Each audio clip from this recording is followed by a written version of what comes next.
Mummy 3 साल पहले train accident में गुजर गई थी और मैं अपने मम्मी पापा की अकेली बेटी थी। मेरा नाम साहिदा है। हम लोग काफी साल पहले हैदराबाद शिफ्ट हो गए थे। यहाँ हमारे 2-3 फैमिली फ्रेंड्स के अलावा और कोई रिश्तेदार नहीं था। बस हम तीनों अकेले रहते थे। मम्मी के बाद हम सिर्फ 2 रह गए थे। घर में ही पापा ने जनरल स्टोरी की दुकान खोली हुई थी, जिससे हमारी इनकम होती थी। मम्मी के जाने के बाद मुझे भी तन्हाई महसूस होती थी। सुबह मैं स्कूल चली जाती थी। काम वाली सुबह घर की सफाई वगैरह करके खाना तैयार करके चली जाती थी। स्कूल से वापसी पर हम दोनों बाप बेटी साथ खाना खाते थे। मम्मी की कमी बहुत महसूस होती थी। इसी तरह 1 साल गुजर गया। मैं सोचती कि अगर मुझे मम्मी की इतनी कमी महसूस होती है तो पापा का क्या हाल होता होगा। मैं जवान हो रही थी। मेरा शरीर लड़की से औरत बन रहा था। फिर एक रात को जो हुआ, उससे हम दोनों बाप बेटी की जिंदगी बदल गई। जुलाई की रात थी। बहुत तेज बारिश हो रही थी। बादल बहुत जोर जोर से गरज रहे थे। मैं अपने कमरे में सहमी हुई सोने की कोशिश कर रही थी, मगर डर के मारे नींद नहीं आ रही थी। अचानक से बादल बहुत जोर से गरजा तो मेरी चीज निकल गई और जल्दी से मैं पापा के रूम की तरफ भागी और पापा के बिल्कुल सामने जा खड़ी हुई। सब कुछ इतना जल्दी में हुआ कि मैं यह भी ना देख सकी कि मेरे पापा उस वक्त अपने बेड पर बिल्कुल गलत हालत में कुछ कर रहे थे। पापा को इस तरह देखा तो मेरे होश उड़ गए। मेरा मुंह खुला का खुला रह गया। मैंने बोला, सॉरी पापा, मैं डर गई थी, इसलिए जल्दी में दरवाजा बिना नॉक किए अंदर आ गई। इतनी देर में पापा ने अपने ऊपर बेडशीट डाल ली और घबराकर उठकर बेड पर बैठ गए और बोले, सॉरी बेटा कि तुमने मुझे इस तरह देख लिया। आ जाओ और यहाँ मेरे पास बैठ जाओ। जब बारिश रुक जाए तो चली जाना अपने रूम में।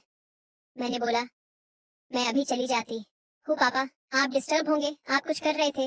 लेकिन पापा ने जवाब देने की बजाय मुझे हाथ पकड़कर अपने साथ बेड पर बिठा लिया।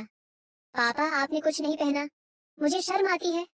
ये कहते हुए मुझे खुद अपने बारे में याद आया कि मैं भी सिर्फ एक पतली टी शर्ट और शॉर्ट्स पहनी हुई थी। जल्दीबाजी में टी शर्ट के अंदर ब्रा भी पहनना भूल गई थी। एक तरफ पापा को मैं उसे हालत में देख चुकी थी और अब वह सिर्फ बेडशीट डाले बैठे थे, और दूसरी तरफ मैं भी उनके बराबर बैठी हुई थी।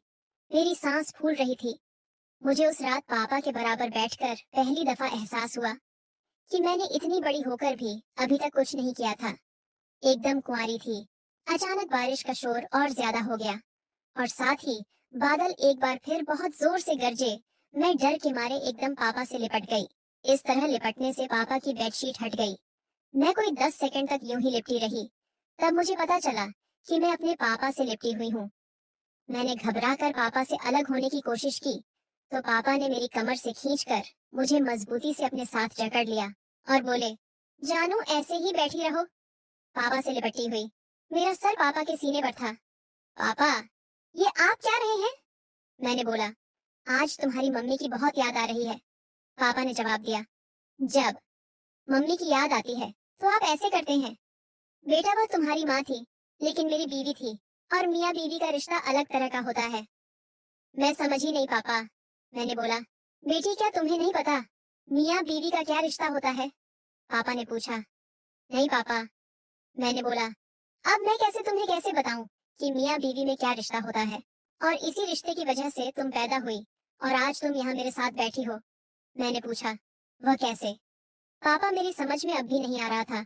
पापा बोले, शादी के बाद मियाँ अपनी बीवी के साथ कुछ करता है तो फिर 9 महीने बाद बच्चा पैदा होता है। मैं बोली, पापा अभी भी समझ नहीं आया। पापा बोले, अब इससे आगे मैं जो तुम्हें बताऊंगा उसके लिए तुम्हें भी मेरी तरह कपड़े उतारने पड़ेंगे। क्या तुम तैयार हो? मैं पापा की बात सुनकर पूरी तरह शर्मा गई और कुछ न बोल पाई।